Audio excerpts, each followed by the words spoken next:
Okay, let's talk about the limit comparison test now. The limit comparison test, again, requires both functions to be continuous. It requires both functions to be positive.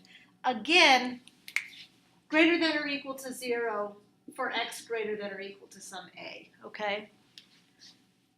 Now, it doesn't require there to be any particular order to the functions, but it tells us if the limit as x approaches infinity of the ratio of these two is equal to some constant, okay, some constant L, and in this case 0 is less than L is less than infinity, okay, 0 is a special case here, all right, then the integral from a to infinity of f of x dx and the integral from a to infinity of g of x dx both converge or both diverge.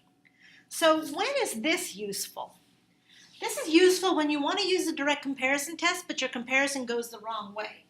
So, for example, suppose I have the integral from 2 to infinity of 1 over x squared minus 1 dx.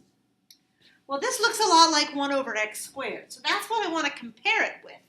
But the problem is 1 over x squared is actually, well, let's do it this way. X squared minus 1 is less than x squared.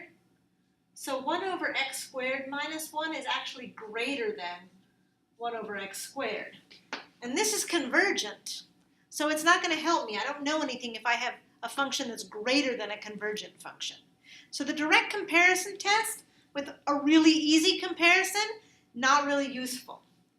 But here's where I can use the limit comparison test. So I'm still going to look at the integral from 2 to infinity of 1 over x squared minus 1. I still want to compare it with 1 over x squared.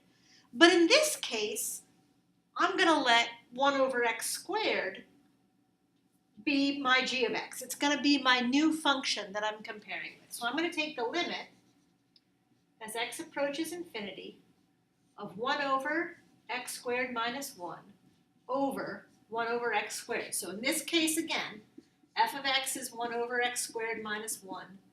And I'm going to let g of x be equal to 1 over x squared, which I happen to know, again, is a convergent function. We just did that a minute ago. When I simplify this, this is the limit as x approaches infinity of x squared over x squared minus 1, which is just equal to 1. Well, 1 is a constant between 0 and infinity. So since I got a number, these two functions behave the same way. So, since I know 1 over x squared converges, the integral from 2 to infinity of 1 over x squared minus 1 dx converges by the limit comparison test.